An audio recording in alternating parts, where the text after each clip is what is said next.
أعوذ باللہ من الشیطان الرجیم بسم اللہ الرحمن الرحیم۔ السلام علیکم، امید ہے کہ آپ سب خیریت سے ہوں گے۔ ہماری چینل کو سبسکرائب کریں تاکہ ہماری ہر نئے آنے والے ویڈیو آپ کو جلد سے مل سکے۔ تو چلتے ہیں اپنی موضوع کی طرف۔ آج ہم پڑھیں گے حصہ دوم، سجدہ سہو کس طرح کیا جاتا ہے۔ قاعدہ آخر میں تشہد پڑھنے کے بعد ایک طرف سلام پیر کر تکبیر کہے اور سجدہ کرے۔ سجدے میں 3 بار تسبیح پڑھے، پھر تکبیر کہتے ہوئے سر اٹھائے اور سیدھا بیٹھ کر پھر تکبیر کہتے ہوئے دوسرا سجدہ کرے، پھر تکبیر کہتے ہوئے سر اٹھائے اور بیٹھ کر پھر دوبارہ اتحیات اور درود شریف اور دعا پڑھ کر دونوں طرف سلام پھیرے۔ اگر سجدہ سہو سلام سے پہلے اتحیات کے بعد درود اور دعا پڑھ لے تو کیسا ہے؟ بعض علماء نے تو اس سے احتیاطاً پسند کیا ہے کہ سجدہ سہو سے پہلے تشہد اور درود اور دعا پڑھے اور سجدہ سہو کے بعد تینوں چیزیں پڑھے، اسی لیے پڑھ لینا بہتر ہے، لیکن اگر نہ پڑھنے میں بھی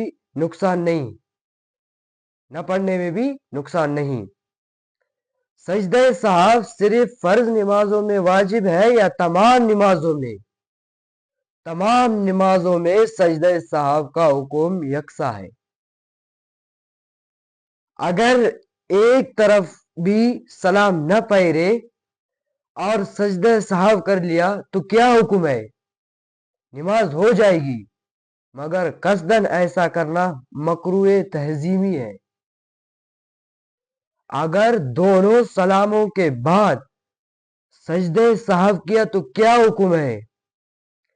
ایک روایت کے موافق جائز ہے، مگر قوت کی بات یہ ہے کہ ایک ہی طرف سلام پھیرے۔ اگر دونوں طرف سلام پھیر دیا تو سجدہ سہو نہ کرے بلکہ نماز کو دہرائے۔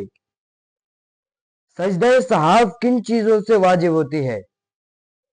کسی واجب کی چھوٹ جانے سے، یا واجب میں تاخیر ہو جانے سے، یا کسی فرض میں تاخیر ہو جانے سے، یا کسی فرض کے مقدمہ کر دینے سے، یا کسی فرض کے مقرر کر دینے سے۔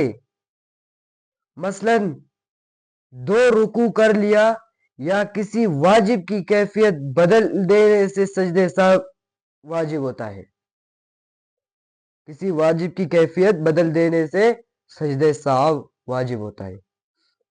یہ تمام باتیں جن کو بھول کر کرنے سے سجدہ سہو واجب ہوتا ہے، اگر قصداً کی جائے تو کیا حکم ہے؟ قصداً کرنے سے سجدہ سہو نقصان کی دفع نہیں ہوتا بلکہ نماز کو لوٹانا واجب ہوتا ہے۔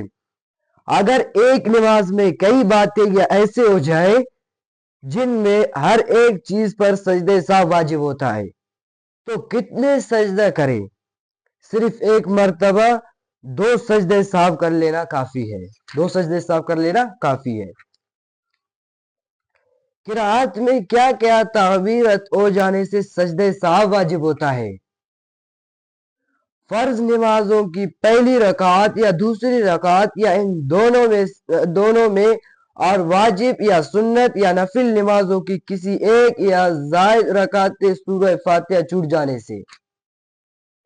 نمبر 2، ان تمام رکعتوں میں پورا سورہ فاتحہ یا اس کے زیادہ حصہ مقرر پڑھنے جانے سے۔ نمبر 3، سورہ فاتحہ سے پہلے سورت پڑھ لینے سے۔ نمبر 4، فرض نمازوں میں تیسری چوتھی رکعتوں میں سوا ہر نماز فرض ہو یا واجب یا سنت یا نفل کسی رکعت میں سورت چھوٹ جانے سے سجدہ سہو واجب ہوتا ہے، بشرطے کہ یہ تمام باتیں بھولنے سے ہوئے ہو۔ اگر بھولنے سے تعدد ارکان نہ کرے تو سجدہ سہو واجب ہوگا یا نہیں؟ سجدہ سہو واجب ہوگا۔ اگر قاعدہ اولیٰ بھول جائے تو کیا حکم ہے؟ اگر بھولنے سے اڑنے لگے تو جب تک بیٹھنے کے قریب ہو بیٹھ جائے اور سجدہ سہو نہ کرے، اور اگر کھڑے ہونے کی قریب ہو جائے تو قاعدہ کو چھوڑ دے اور کھڑے ہو جائے، آخر میں سجدہ سہو کر لے، نماز ہو جائے گا۔ اور کن کن باتوں سے سجدہ سہو واجب ہوتا ہے؟ رکوع کی مکرر یعنی دوبارہ کر لینا، نمبر 2 3 سجدے کر لینے سے، نمبر 3 قاعدہ اولا یا قاعدہ آخر میں تشہد چھوٹنے سے، نمبر 4 قاعدہ اولا میں تشہد کے بعد 2 بقدر اللہم صلی علی محمد پڑھنے سے یا اتنی دیر خاموش بیٹھے رہنے سے، نمبر 5 جہیرہ نمازوں میں امام کے آہستہ پڑھنے سے، نمبر 6 سری نمازوں میں امام کی جری کرنے سے سجدہ سہو واجب ہوتا ہے، بشرطے کہ یہ تمام باتیں بھولنے سے ہوئی ہو۔ اگر امام کے پیچھے مقتدی سے کچھ سہو ہو جائے تو کیا کرے؟ مقتدی کے ذمے میں اپنے سجدہ سہو واجب نہیں ہوتا۔ مسبوق اپنی باقی نماز پوری کرنے میں سجدہ سہو ہو تو کیا کرے؟ اس صورت میں اپنی نماز کو آخری قاعدے سجدہ سہو کرنا اس پر واجب ہوتا ہے۔ تو میرے بھائی دوستو، اس بات پر ہم بھی عمل کریں گے اور آپ بھی عمل کریں، اور ملتے ہیں انشاءاللہ کل کے نئے ویڈیو میں۔